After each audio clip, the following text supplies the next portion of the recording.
Welcome to my channel Noora kitchen. చూడండి, బొంబాయి చట్నీ చేస్తున్నాను. దోశలేకైనా, ఇడ్లీలేకైనా, పూరీలేకైనా చాలా బాగుంటుంది చట్నీ. చాలా తొందరగా అయిపోతుంది. ఈ బొంబాయి చట్నీ తయారీ విధానం చూద్దాం. శనగపిండి జల్లిపెట్టి తీసుకోవాలి. రుచికి సరిపడా ఉప్పు వేయాలి. 1 టేబుల్ స్పూన్ పసుపు వేయాలి. నీళ్ళు వేసుకొని ఇలా బాగా కలుపుకోవాలి. కావాలంటే చేతితో కూడా ఇప్పుడు వీడియోలో చూపిస్తాను ఎలా కలపాలనేది.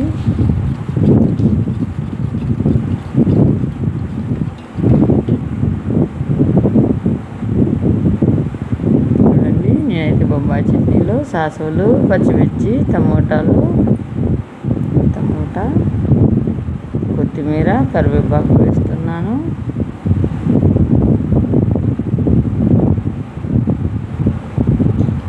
ఇలా చేత్తో బురుగు వచ్చేలా బాగా కలుపుకోవాలి. పెనం పెట్టి ఆయిల్ వేస్తున్నాను.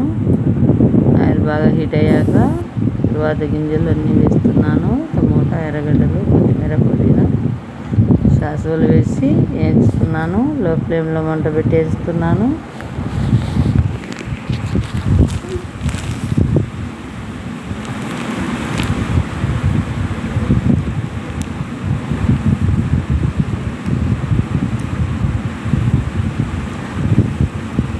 వేగాలి కాస్త.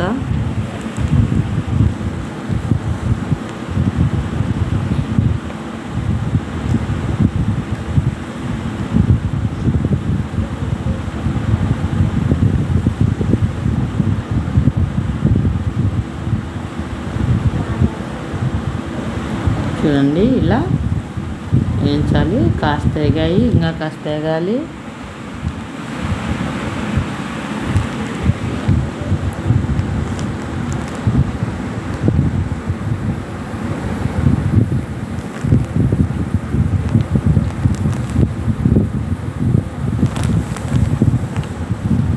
చూడండి, వేగాయి. ఇలా వేగిన తర్వాత ముందుగా జల్లించి కలిపి పెట్టుకున్న శనగపిండి మిశ్రాన్ని వేయాలి. ఇలా కలుపుకుంటూ ఉండాలి. ఇప్పుడైతే లో ఫ్లేమ్ లేకుండా ఫాస్ట్ మంట పెట్టాలి, హై ఫ్లేమ్లో పెట్టాలి. చూడండి, ఉడకాలి. ఇంకా చాలా ఫాస్ట్గా అయిపోతుంది బొంబాయి చట్నీ. ఉడకాలకే చిక్కబడుతుంది. చూడండి,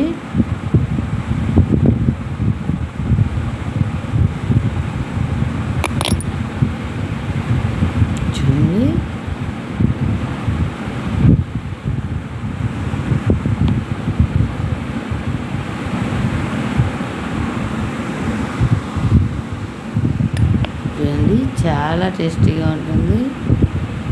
ఇలా అయితే ఉడకాలి.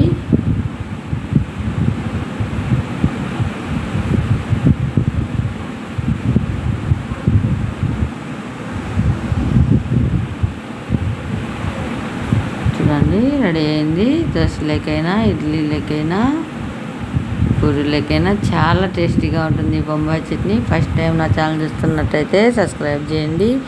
మరిన్ని వీడియోల కోసం లైక్ చేయండి, షేర్ చేయండి. ఇండియా దుబాయ్ వీడియోలు వచ్చాయి చూడండి.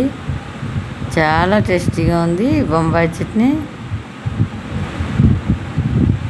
Thank you for watching video.